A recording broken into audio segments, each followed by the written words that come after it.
Hey everyone, I am professional photographer Ian Plant, and my goal is to help you become the best photographer that you can be. And that's why I've started this series of interviews with some of the best photographers I know. And today I have the pleasure of sitting down with a living legend of landscape photography. I know that you're going to learn a lot from him. Michael Frye, welcome to Photo Talk. Thanks, Ian. It's great to be here. Thanks for having me on.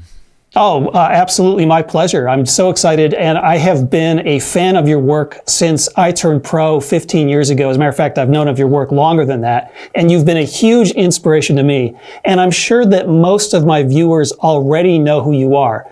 But for the benefit of that one guy who's been living under a rock for the past 20 years, why don't you tell us a little bit more about your background as a photographer? Okay. Well, I've been doing this for a while. I've been full-time professional since early 90s, and really started my career doing mostly wildlife photography, but switched to doing mostly landscapes, maybe sometime in the 90s or so. I still do some wildlife, but really concentrate mostly on landscapes these days. And I have lived in or near Yosemite National Park for all that time, really, since the mid 80s or so. So that's kind of my home and my muse in a way. I photograph Yosemite a lot, but I travel to other places too. And I'm not sure what else to say. That's just a basic background there. Well, that's interesting. I didn't know that you started as a wildlife photographer, and I've seen your wildlife photography on your website, and it's incredible, but I've always thought of you as a landscape photographer, so it's interesting to hear that that's how you started. Yeah, I was really, and still am, really interested in nature. I love nature. That's really why I do this. That's what I love to photograph. And when I started out, wildlife was a real passion of mine. And so that, as I said, was really my focus. As time went on, I think I shifted over to doing more landscape work because I just got too frustrated photographing wildlife. It's it's hard. If you think landscapes are hard, wildlife is really hard. And you can go out. There are many days when you go out, if you're a wildlife photographer, and you just get completely skunked. There's nothing going on at all. And of course, you can still enjoy being out there, and that's part of the whole point of nature photography, whether we're talking about wildlife or landscapes or whatever, is just to be out there. But I guess I started gravitating towards subjects that didn't want to run away from me as much.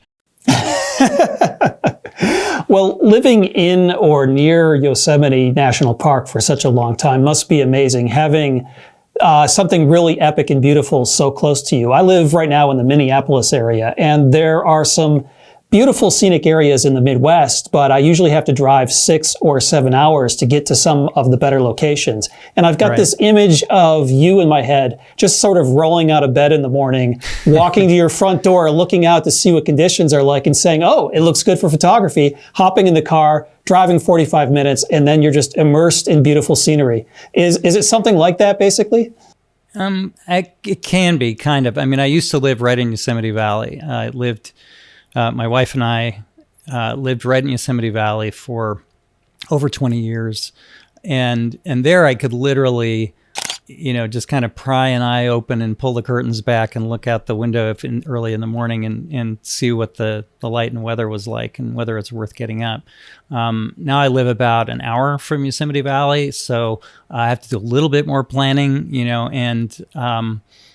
and so if I get up early and I'm checking the weather, I'll look outside at the sky, but it might not be the same in Yosemite Valley. So I'll check, satellite and radar images and all that stuff. But and have that decision to make about whether it's worth making that 2-hour round trip drive or whether I should go back to bed. But I'm still pretty close. It definitely helps to be that close and to be able to go up to Yosemite on the spur of the moment, really.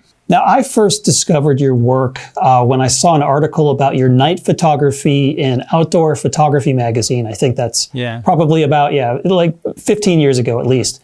And I was amazed. Yeah, it's been a while, and wow, we're getting old.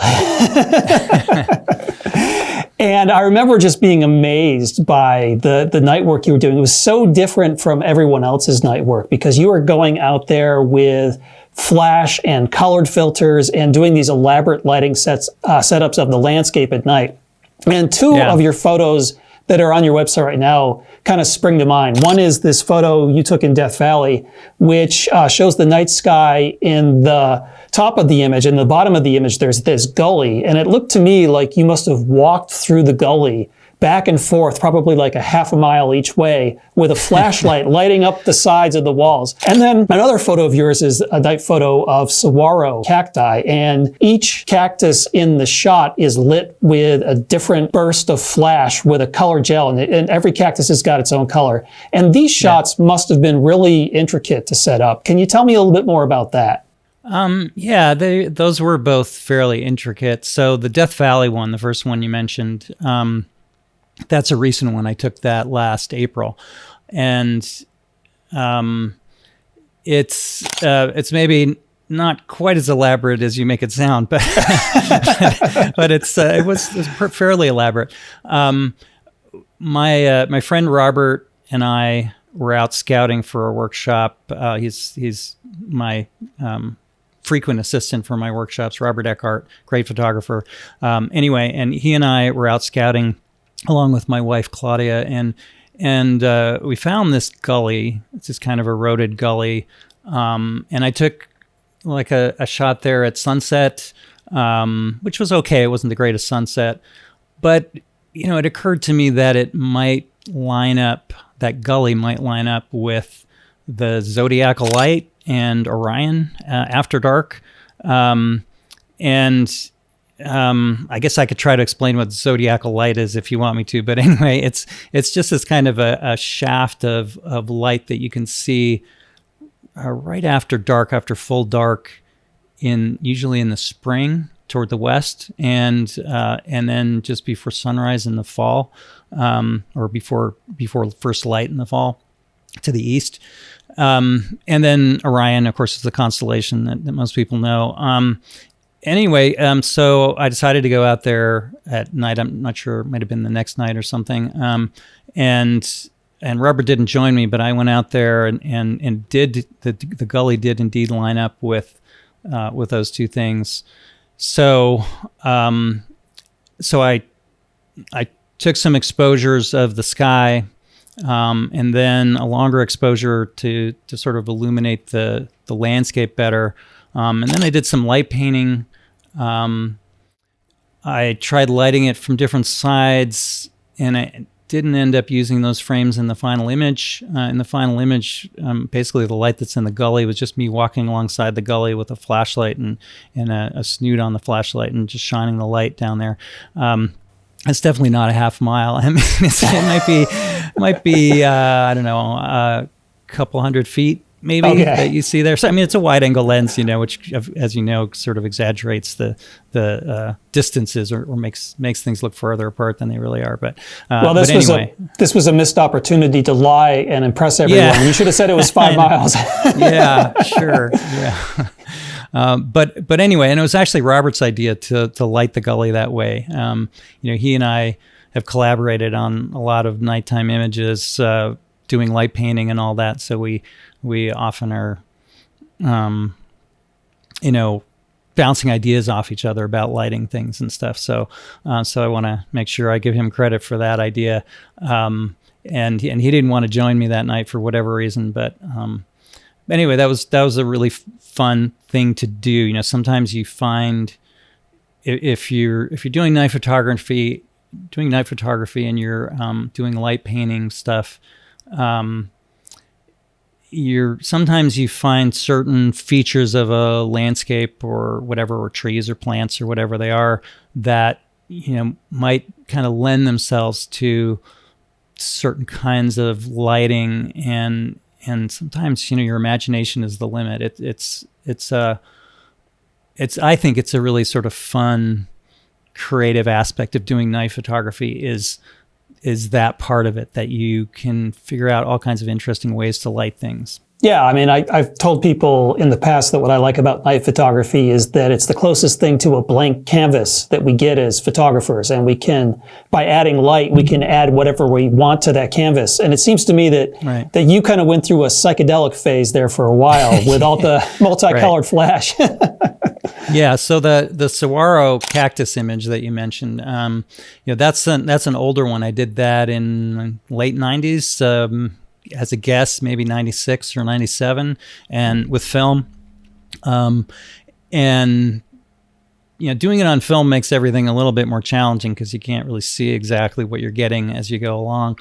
But by that point, I had done a lot of this kind of work where I used some pretty powerful flashes and colored gels over the flash to kind of make elements of the landscape turn different colors.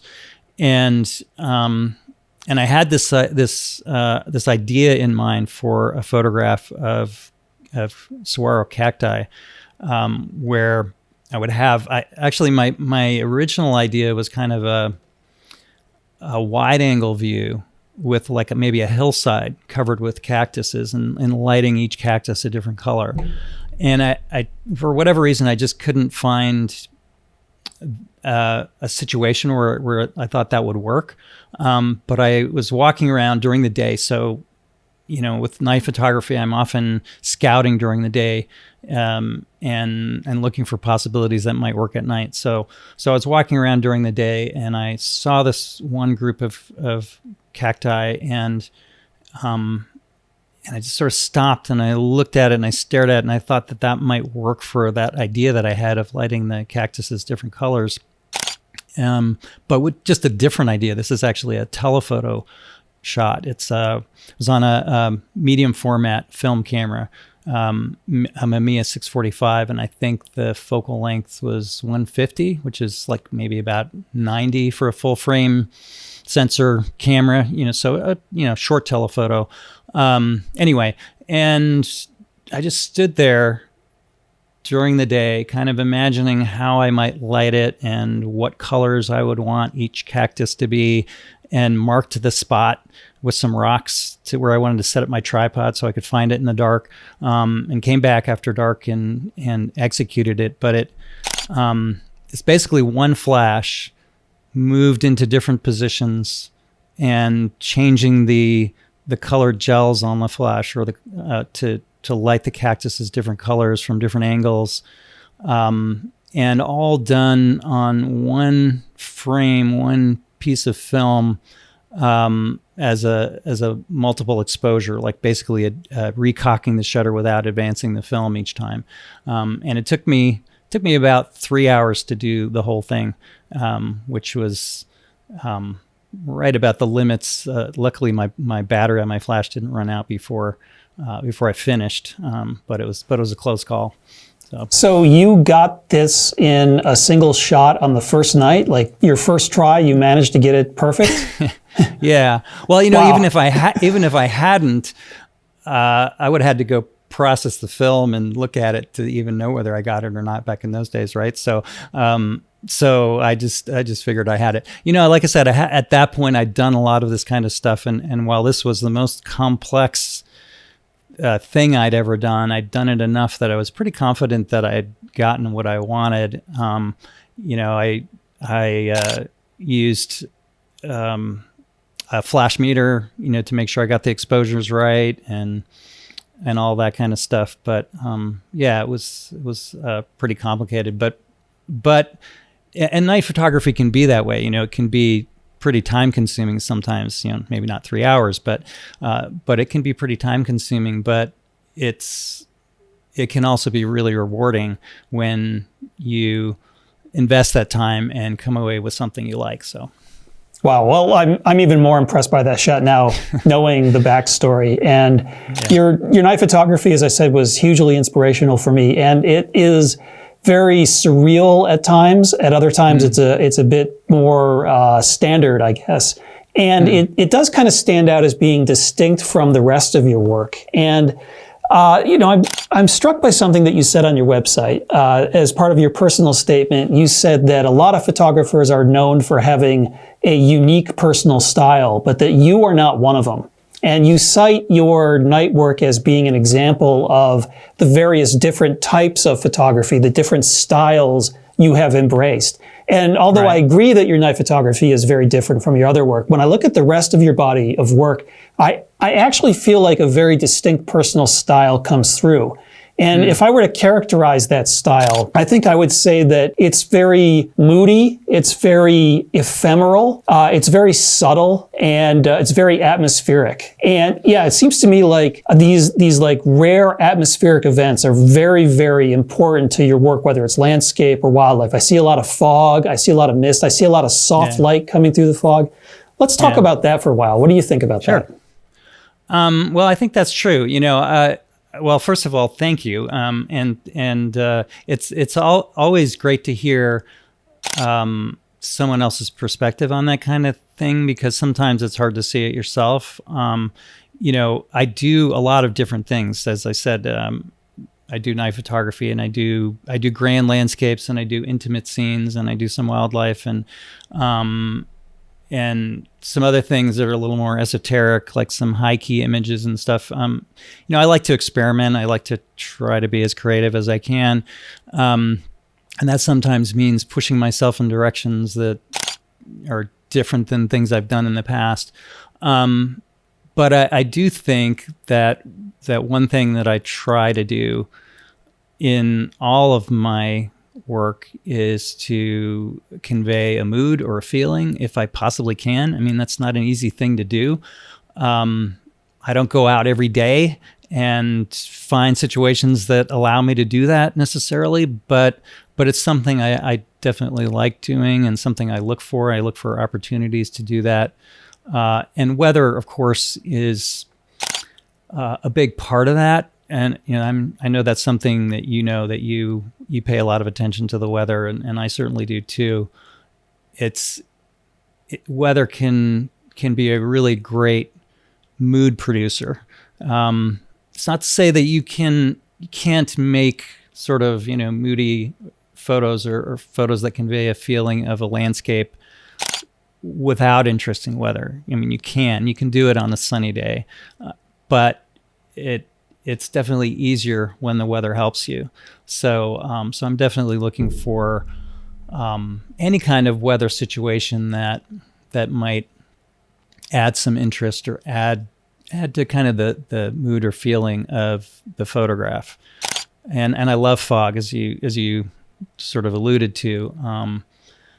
I mean, fog literally adds atmosphere to the photograph, sort of literally and figuratively. And so if I can find a situation where I can work with some fog, or even better, sun breaking through fog, then that's great. That's heaven. Yeah, and what I said earlier about your work being subtle, I should have prefaced that by saying that that's the highest compliment I pay to any photographer, because so many photographers, and to a certain extent myself included, are in the trap of waiting for those epic skies and that epic light and color.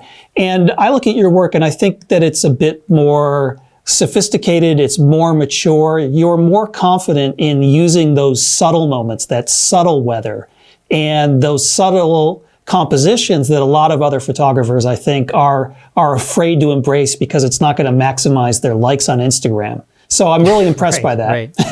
Well, thank you. I certainly do sometimes photograph, that kind of epic light when I can find it. But I try to, I try to work with all kinds of light and bigger and smaller subjects as well as bigger subjects.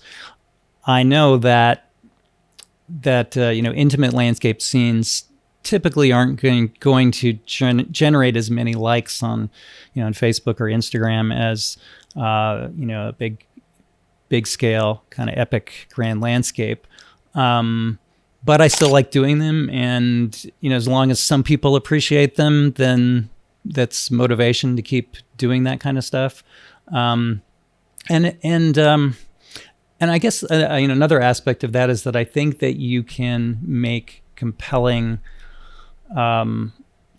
photographs of sort of smaller scale scenes when the light isn't as interesting or the weather isn't as interesting. I think for the big grand landscape scenes, you really need most of the time to have at least some interesting clouds, some kind of weather or something interesting going on in the sky to make it work. But with smaller scenes, sometimes all you need is just shade. If it's the right subject, if you're matching the subject to the light, then sometimes that's all you need. So you don't always need to have this dramatic light or interesting weather. I think a lot of times all you need to do is really match the light to the subject.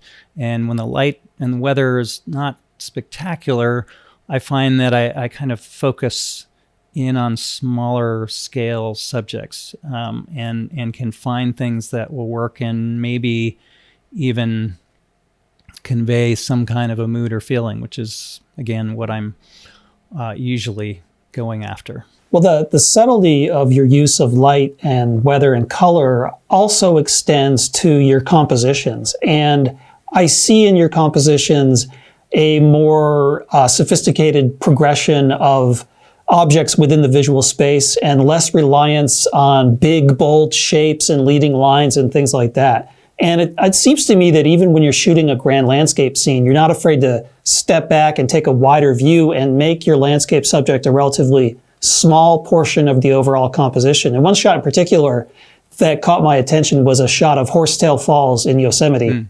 It's the famous firefall. And Right. I've seen probably, 3 or 4 million shots of the firefall, and they're all pretty much the same, Right. a tight telephoto shot.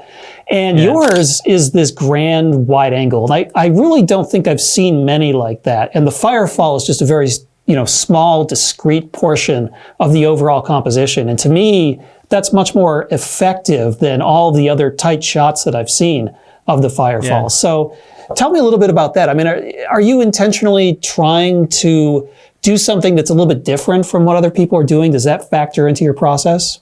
I don't know that I'm really trying to do that very intentionally. I to some extent, first of all, I think I try to just follow my own path wherever that leads me. And as I said, I like doing a variety of different things.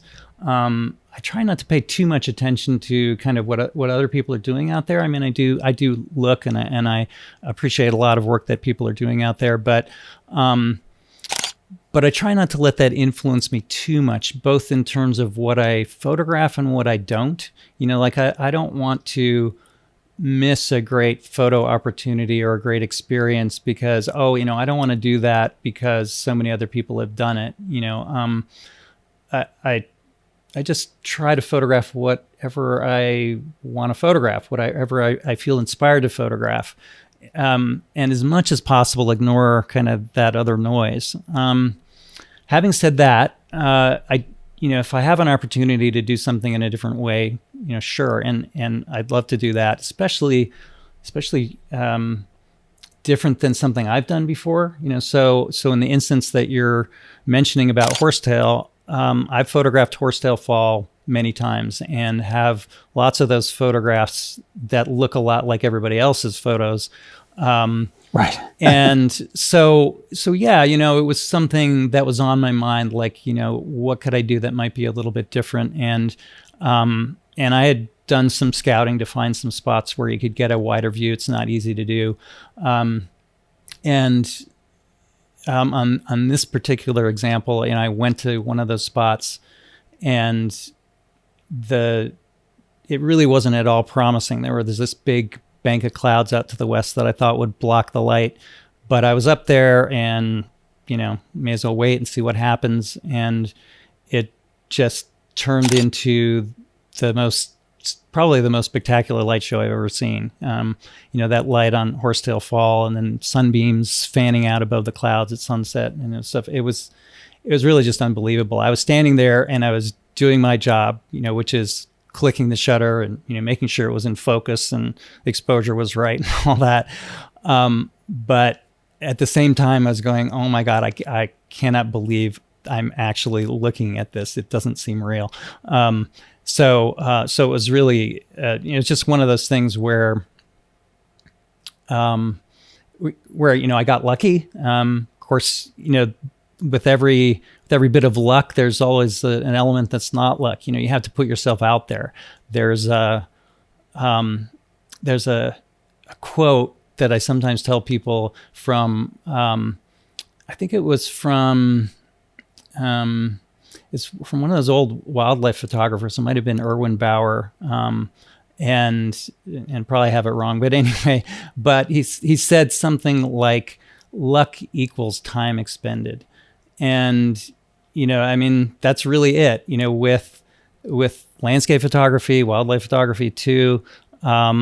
You get those lucky moments because you're out there, and the more time you spend out there, and the better your chances that you'll get lucky and you'll get some spectacular light sometime. Another thing that I thought was interesting on your website is for your personal favorites page. You have a portfolio of your favorite images, and you have a personal statement there where you say that these are your favorite images, but that doesn't mean that they're your best images. That as a photographer, you don't get to pick what your best images are, that the world picks what your best images are. Tell me more about that. Yeah, that's actually something I remember a photographer, Clinton Smith, telling me a long time ago when I was, kind of just starting out. This was probably maybe late 80s or so. I was working at the Ansel Adams Gallery in Yosemite Valley, and Clinton was one of the photographers that the gallery represented, and a really nice guy, really good photographer. And he's the one who told me that. He said basically just that. He said, we don't get to pick our best images. The world does that. And that sort of stuck with me. We can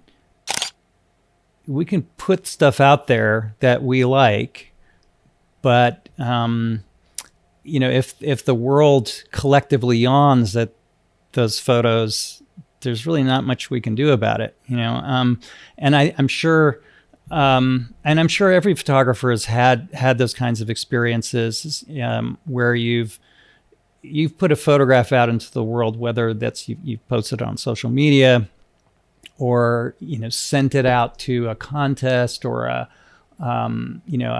submission for a magazine or a calendar, anything like that, and your favorite image or images don't get picked for the contest or whatever it is, or they don't get a lot of likes on social media, and some other image you put out which you're kind of like, it's okay, well, I'll post it, and then people love it for some reason, right? So I think we've all had those kinds of experiences where our own personal likes and dislikes with our own work sort of don't jive with the rest of the world, what the rest of the world thinks of it. So if people are looking back at a person's body of work, they're going to be, the world is basically going to pick what they think is that person's best images. And there's not too much you as a photographer can do about it, except maybe just don't put things out there at all if you don't really like them. You can do that. But I think one of the things that brings to mind, and something I try to do, is to find a common ground. So I think, first of all, that it's sort of creatively deadly to think too much about how the world is going to respond to your photos, especially before you even take them. Like if you're censoring yourself before you even press the shutter by going, I'm not going to take that picture because I don't think it's going to get a lot of likes on Instagram, or I don't think it's going to sell. If you're professionally, or if you're thinking about whether a photo might make money, I'm not going to take that. It's not going to sell. I think that can really dampen your creativity to have that kind of self-censorship. So I try to avoid that as much as I can. You know, if I want to take something, I'm going to take it. You know, if something attracts me, it interests me, I'm going to photograph it and worry later about whether people are going to like it or not.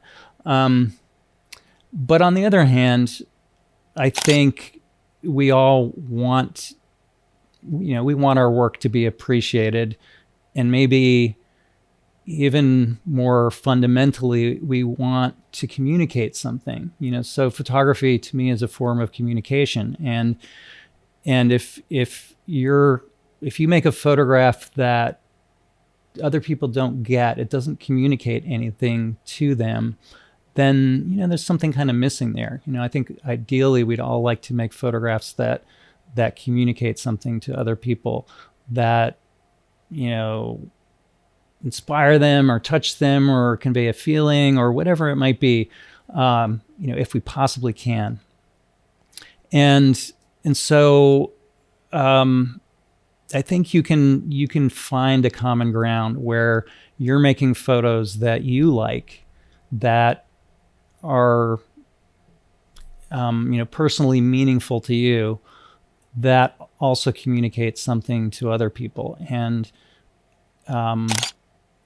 it can take a while to find that common ground, to kind of figure out where your own unique vision and view of the world overlaps with kind of the tastes of the public, I guess, for lack of a better word, or at least that communicates something to at least some people out there. So anyway, so that's something I try to do. I try to find that balance, and I know there are some photographs I make that maybe not a lot of people are going to appreciate, but I make them anyway because I like them. But I'd still ideally, of course, like to do things that, like I said, are kind of meaningful to me, but also reach other people too. Yeah, I mean, I think part of being an artist is seeing something that other people don't see. But I also think that another part of that is translate what you're seeing so that other people can see it as well. And I think that's kind of that divide that you're talking about there. And, I certainly think that there's a difference between merit and popularity. I think that photographs can be very popular, but not have a lot of artistic merit, and vice versa. And, certainly if we were going on sheer popularity, I think we'd all be taking pictures of our, supermodel girlfriends dangling off the edge of a skyscraper. not that I have a supermodel girlfriend or, supermodel wife, I guess. Yeah, if she watches this video, she's not going to like this part. Yeah. Well, I mean, even photographing our cats would probably be more popular than a lot of landscape photographs. So, yeah. So, I mean, I like the way you put it. You're basically you're saying it in a humble way, but you're still putting out that work that is the most meaningful to you. And whether you call it your best or not, I think it's wonderful work. I mean, I look at it and I get lost in it. I think, as I said before, subtle is the highest compliment I can pay to another photographer. And I just love the subtle mastery of your work. And this has been you're welcome. So, and this has been a fantastic conversation. I think it's going to be very helpful to anyone who watches this. So I want to thank you, Michael, very much for coming on the program. Oh, you're very welcome. It's my pleasure. So thanks for having me on. Fantastic. I'll talk to you later. And I want to thank you, the viewer, for joining us today for this amazing conversation. And please stay tuned for the next incredible photo adventure. And if you've liked what you've seen here today, then please subscribe to Shutter Monkeys TV on YouTube. Thanks.